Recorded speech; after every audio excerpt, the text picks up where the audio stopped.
Fala, povo do Senhor, graça e paz, tudo bem?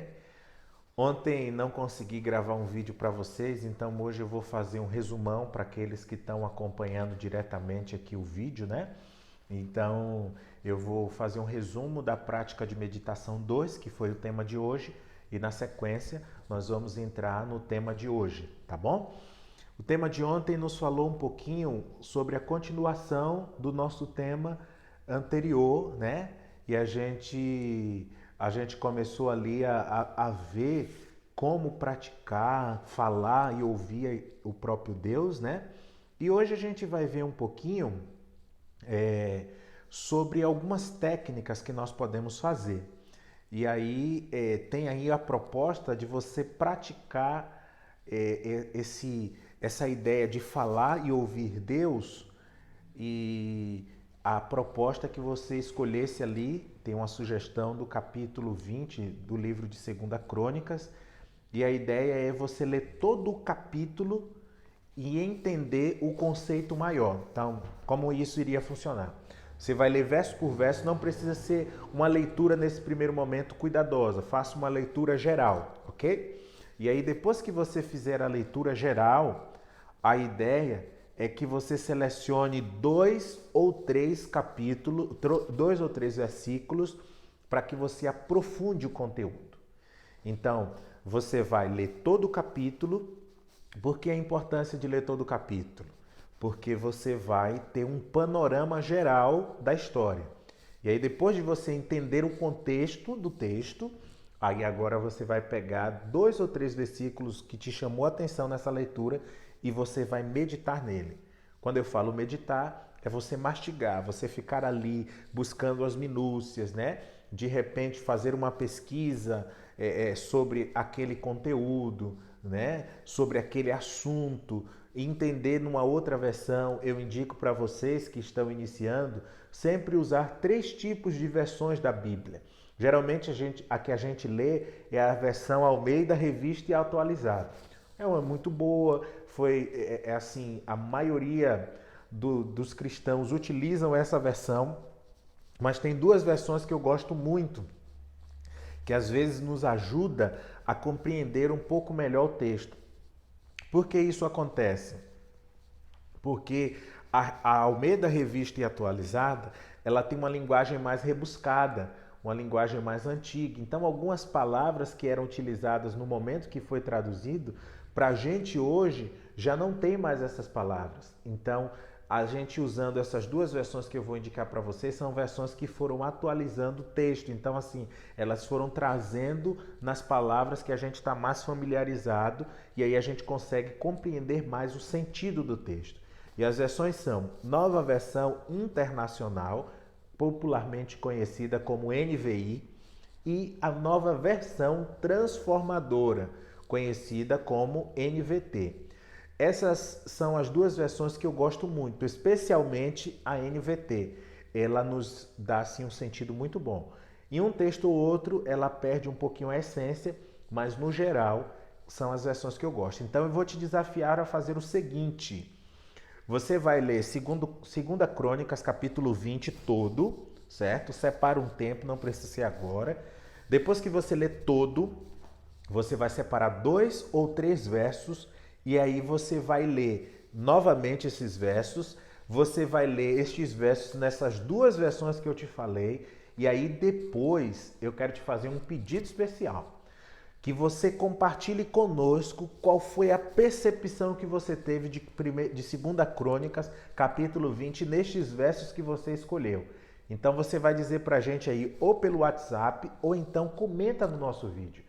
Eu percebo que alguns têm feito isso, comentado, interagido conosco, mas tem alguns que estão mais tímidos. Não precisa ficar tímido.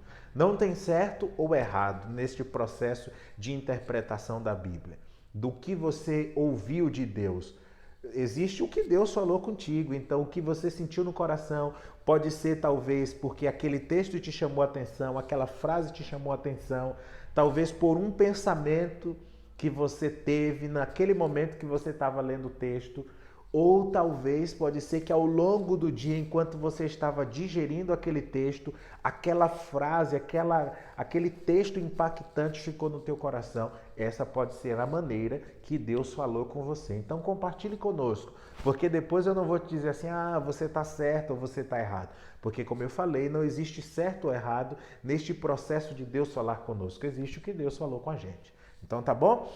Lembre-se sempre que Cristo, ele vem àqueles que o buscam. Então, se a gente buscar, ele vem ao nosso encontro, tá? Então, quando você chegar a esse patamar, você nos avisa aí, tá bom? Nós vamos estar orando para que Deus te ajude a encontrar a interpretação do texto. Muito bem, nós vamos entrar aqui no 10º dia da nossa jornada. O que a gente falou até agora foi da jornada de número 9. Fiz um resumão ali, né? Do que você deveria ter visto ontem. Se você já viu e praticou, ótimo. Se não, vamos seguir adiante. Dá para fazer os dois hoje. O nosso tema de hoje é: você é uma pessoa de sucesso. E sabe, quando a gente olha para esse tema, a gente já pensa na vida e na corrida da vida. Porque todos nós sonhamos em obter uma vida de sucesso. Quando nós somos criados pelo nosso pai, pela nossa mãe, aqueles que tiveram o privilégio de ter uma família assim bem estabilizada, constituída, os nossos pais, eles investem na nossa educação para que a gente obtenha sucesso na vida. É sonho de todo pai que o filho ele tenha uma boa educação numa escola de qualidade, que ele faça uma boa faculdade, escolha uma boa profissão e decole na vida. Se você é pai, você sabe claramente isto que eu estou falando. Mas a Bíblia já nos deixa um pressuposto de que nós somos uma pessoa de sucesso. E aí, quando a gente se encontra com algumas pessoas de sucesso, a primeira coisa que a gente pergunta para elas é assim: qual é o segredo do seu sucesso? Às vezes é verdade que nós somos um pouco injustos, sabe? Porque em alguns momentos a gente acaba julgando o sucesso alheio. Às vezes a gente não consegue ver o que foi construído anteriormente para se chegar ali. Às vezes a gente só consegue medir o que conseguimos ver naquele momento. E aí a gente esquece que talvez para alcançar aquele patamar, a pessoa teve que tomar algumas decisões difíceis, teve que abrir mão de algumas coisas que para ela naquele contexto era importante. Talvez a pessoa tenha sofrido e prejudicado até mesmo algumas áreas da sua vida, como por exemplo a saúde. E às vezes a gente, numa tentativa de diminuir o sucesso do outro, a gente acaba colocando algumas cargas negativas. Mas no mundo que a gente vive, um mundo polarizado pela cultura do materialismo e pelo consumismo, o sucesso geralmente está atrelado a quem consegue ganhar dinheiro, a quem tem, assim, uma boa poupança, uma poupança gorda. E aqueles que porventura não têm, não são tidas pela sociedade como uma pessoa de sucesso ou que obteve o êxito na vida. Mas eu quero começar perguntando para você algo muito interessante. Será que realmente o sucesso ele está atrelado aos bens materiais, àquilo que eu possuo financeiramente, à estabilidade temporária financeira? Aí eu já respondo essa pergunta para você. Quando nós temos tudo isto e nós não temos a palavra de Deus, é tudo em vão. A Bíblia conta a história de um jovem que ele é chamado de jovem rico. E no final da conclusão daquele diálogo de Jesus com este jovem rico, a Bíblia nos diz que Jesus falou assim para ele: é mais fácil passar um camelo pelo fundo de uma agulha ao invés de um rico entrar no reino dos céus. O texto não para por aí, mas Jesus diz assim: essa é a perspectiva dos homens, mas os impossíveis dos homens são os possíveis de Deus. O que era que Jesus queria falar com aquele jovem rico que na sequência ele sai entristecido deste diálogo? Jesus queria dizer ali que todo rico, ele não vai entrar no reino dos céus? Obviamente não. Porque grave uma coisa que eu vou te dizer, um conceito que é bíblico. Deus ou Jesus jamais limita o alcance da salvação. Porque senão ele estaria se contradizendo, porque lá em João capítulo 3, verso 16 diz: porque Deus amou o mundo de tal maneira, o mundo todo, não apenas um grupo, não apenas uma parte da sociedade ou um grupo social, mas todos, de tal maneira que entregou Jesus na cruz do Calvário para que pudesse pagar o nosso preço. Então a salvação, ela está disponível para todos. Agora, todos vão ser salvos? A conversa é diferente. Porque nem todos serão salvos, não porque Deus não o queira, mas porque estes não querem se submeter à vontade de Deus. Ok, tudo bem. Nós já entendemos que nesse texto Jesus não queria limitar a salvação. Mas o que Jesus queria dizer então? Jesus queria apresentar para aquele jovem rico o conceito de que, geralmente, a riqueza ela vem atrelada à arrogância.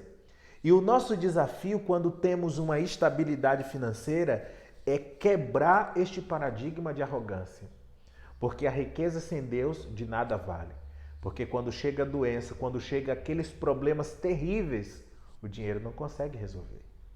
E aí, se a gente não recorrer a Deus, a gente não vai conseguir suportar aquela carga. E a gente vê tantas pessoas que têm muito, mas muito dinheiro. Nós não estamos falando assim de pessoas que têm uma riqueza de uns 3, 5 mil, 10, 15, 20, 30 mil. Nós estamos falando de pessoas milionárias, bilionárias, que vivem em extrema depressão. Algumas delas que já se suicidaram, porque não conseguem encontrar razão e motivo para a vida.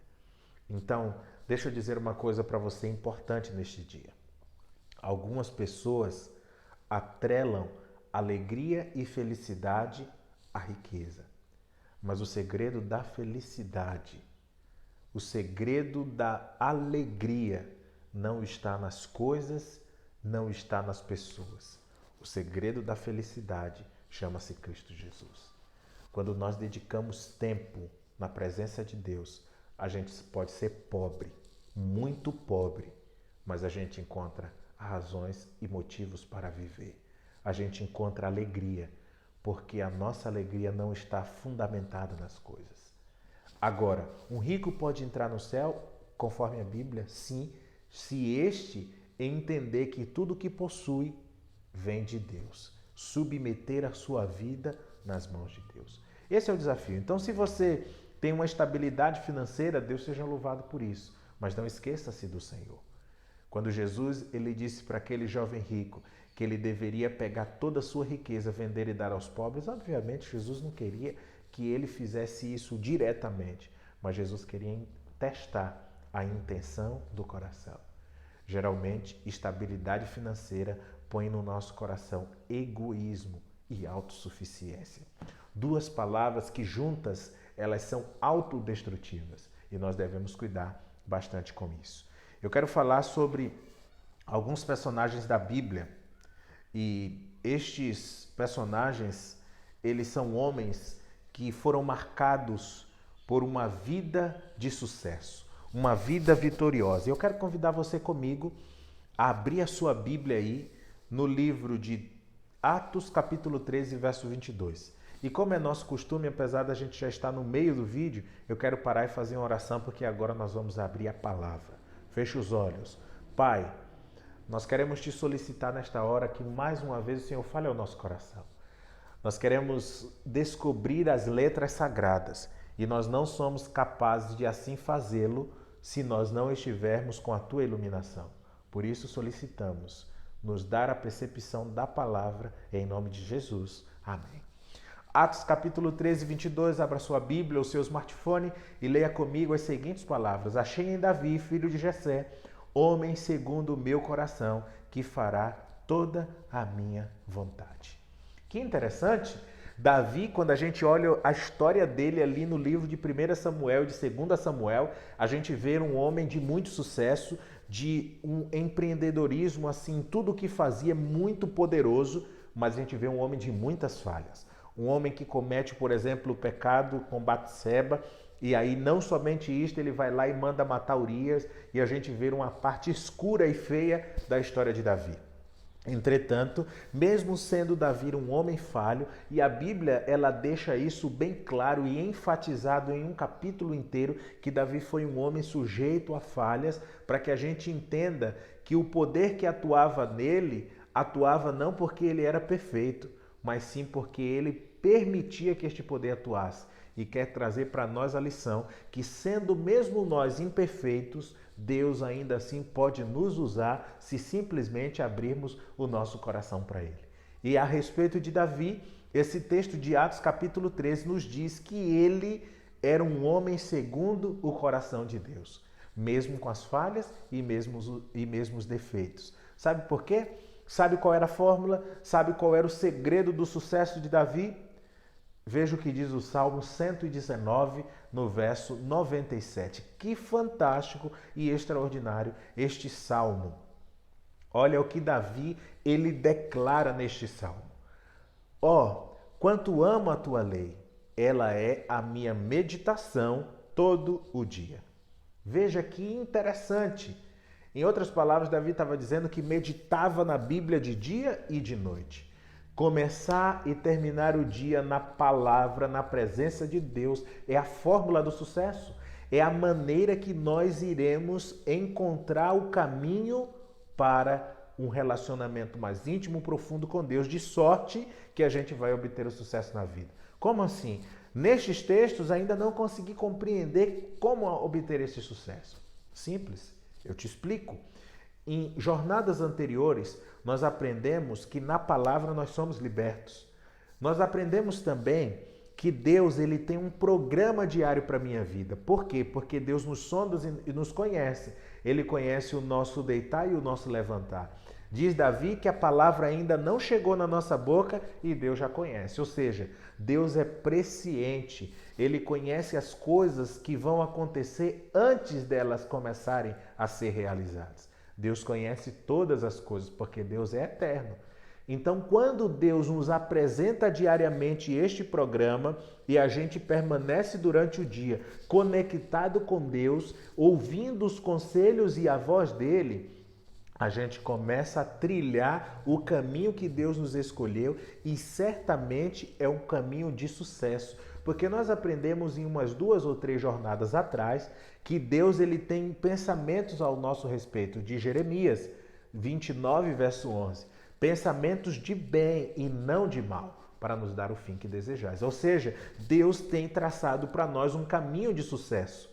E se a gente não tomar os atalhos da vida, certamente nós seremos ricamente abençoados por Deus. Nós obteremos a vitória, nós teremos o tão sonhado êxito na vida. E aí todas as coisas da nossa vida, elas começarão a se ajustar. E nós andaremos não por caminhos tortuosos, mas pelos retos caminhos do Senhor, que nos conduzirá para a vida eterna.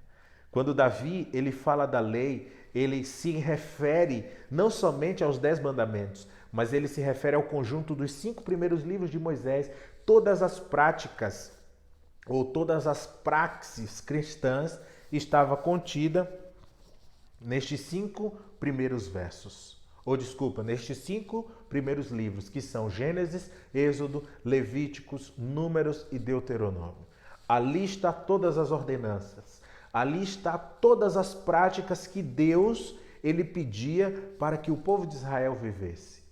É claro que para a gente hoje aquilo continua claro, mas a gente precisa balancear os ensinamentos do Pentateuco, que são esses primeiros 5 livros, com os ensinamentos de Jesus nos dias do seu ministério no Novo Testamento. Porque algumas coisas já tiveram seu cumprimento na cruz e passaram a se cumprir-se após a cruz de maneira diferente. E a gente vai expandir isso ao longo da nossa jornada.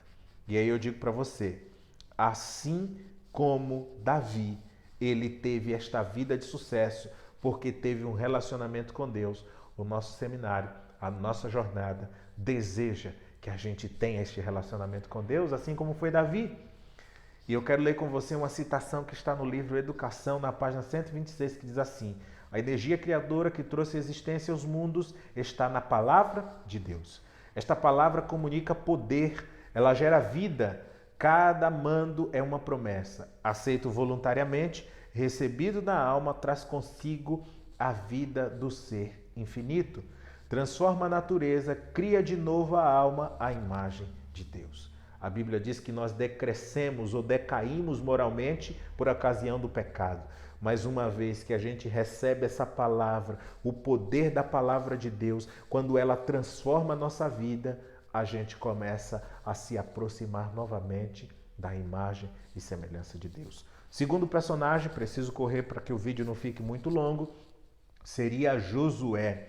E Josué também foi um homem de muito sucesso, um homem otimista, um jovem empreendedor. Moisés, que era o líder anterior a Josué, ele não conseguiu levar o povo para entrar em Canaã, porque Deus o disse que passaria aquela geração e somente a geração futura poderia entrar na terra prometida. Interessante que nos dias de Moisés, Josué, que era muito amigo de Caleb, e mais outros espias, eles foram enviados para Canaã para que pudesse dar o relatório. Josué, quando veio de lá, ele tinha um relatório otimista junto com Caleb, mas o povo que estava junto, eles começaram ali a enxergar as dificuldades que encontrariam ao possuir Canaã. E o relatório final saiu um relatório negativo, um relatório que não inspirava e nem motivava para que seguisse em frente com o plano. Interessante que depois, quando Moisés morreu, 40 anos depois desse processo, Moisés morre e aí Josué, que era jovem, que estava na flor da idade, ele envia novamente os espias que vêm com um relatório positivo, eles entram em Canaã e possuem a terra. Algo extraordinário, um homem de sucesso, mas aonde estava atrelado o sucesso de Josué? Um homem que desde cedo ele aprendeu a buscar o poder e o coração, a meditação diária na palavra de Deus. Ele substituiu o maior líder que Israel já havia tido. Ele pegou o povo num momento difícil. Mas olha, Josué, ele sabia que sem Deus ele nada poderia fazer. Ele tinha convicção de que todos os seus feitos, de que todas as suas vitórias só seriam possíveis pelo poder de Deus. E eu quero convidar você para ler a admoestação de Deus a Josué no livro de Josué, capítulo 1, versos 7 e 8. E a gente vai ver que extraordinário as palavras de Deus, ou a receita de Deus para Josué, para que ele fosse um homem de sucesso, para que ele fosse um homem vitorioso, para que ele obtivesse êxito na vida. Então, se você deseja ter êxito e sucesso na tua vida, veja estas palavras do Senhor no livro de Josué, capítulo 1, no verso 7. E a Bíblia diz assim: ser forte e muito corajoso, para teres o cuidado de fazer segundo toda a lei que meu servo Moisés te ordenou. A primeira coisa que a Bíblia nos diz é que Josué deveria ser forte. Em outras palavras, seja intrépido, tenha um caráter firme, sem dolo, sem pecado. Esteja forte para seguir as palavras e o caminho que Moisés deixou aberto para você. Porque Moisés, o meu servo, ele falou em meu nome. E o que ele disse é a minha vontade. Então se fortaleça. Hoje a palavra de Deus para mim e para você é que não venda os seus princípios pelo que as coisas do mundo oferecem. Não deixe que o pecado guie a tua vida. Não deixe que o mundo, que o barulho externo deste mundo possa dizer quem é você e o que você deve fazer. Seja forte, seja corajoso para ir na contramão do mundo e fazer a vontade de Deus. E a palavra continua nos dizendo dessa lei que Moisés ordenou, não te desvie nem para a direita, nem para a esquerda, para que sejas bem-sucedido por onde quer que andares. Não se desviar, não olhar para o lado, mas ter um foco. Alinha o teu foco na palavra. E aí ele diz assim: não cesses de falar deste livro da lei. Antes, medita nele de dia e de noite, para que tenhas cuidado de fazer segundo a tudo quanto nele está escrito. Então farás prosperar o teu caminho e serás bem-sucedido. Deus disse para Josué que ele deveria meditar na palavra de dia e de noite. A palavra deveria estar no coração dele todos os momentos da vida, para que ele pudesse fazer exatamente o que o Senhor assim propunha, para que o plano de Deus não pudesse ser frustrado na vida dele. Posso te dizer algo especial nessa manhã? Deus tem planos para a tua vida. E sabe qual é o seu grande, ou deve ser o seu grande objetivo hoje? Você não pode frustrar os planos de Deus. Você não pode atrapalhar os planos dele. Não deixe que a corrida da vida, não deixe que a autossuficiência, não deixe que o egoísmo atropele os planos de Deus. Josué foi um homem de sucesso porque Deus assim o disse. Disse para ele: se tudo isto que eu falei para você, meditar na lei dia e noite, ser forte e corajoso para não se preocupar em ser diferente no mundo, se você fizer tudo isso, Josué, os teus caminhos prosperarão. Você vai ser bem-sucedido. Você vai obter o sucesso. E eu quero perguntar para você hoje, tem mais uma história de Josué Miller, de George Miller? Você pode ler de novo, depois tem a história de uma dona de casa, tem a história de um empresário. Você pode ler essas histórias para se familiarizar.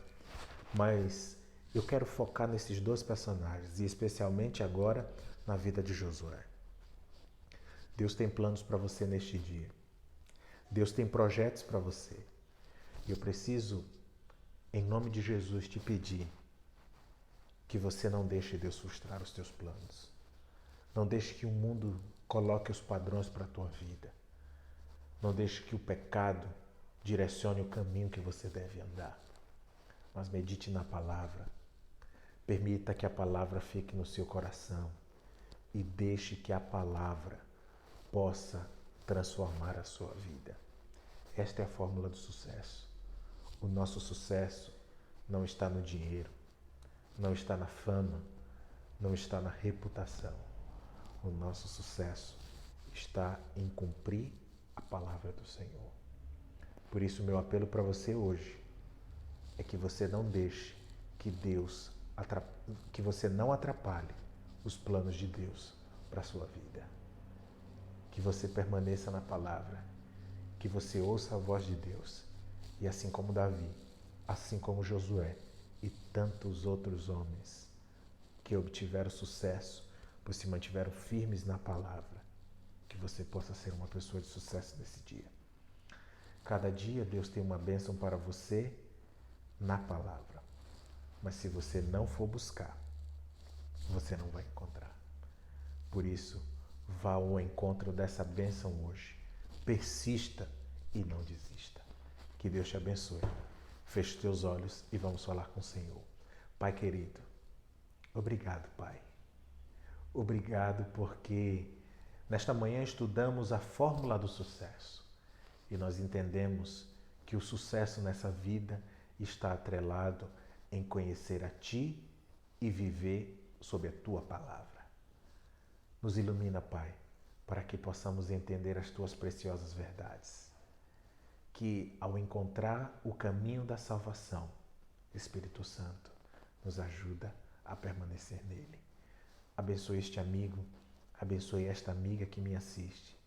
E onde quer que ele esteja, onde quer que ela esteja, que ele possa ser impactado pela Tua palavra. Fica conosco. Nos mostra o caminho que devemos andar hoje. Em nome e por amor de Jesus. Amém. Deus te abençoe. Nos vemos, se Deus assim permitir, amanhã, para mais uma vez estudarmos a palavra e crescermos na nossa fé. Um abraço e até mais.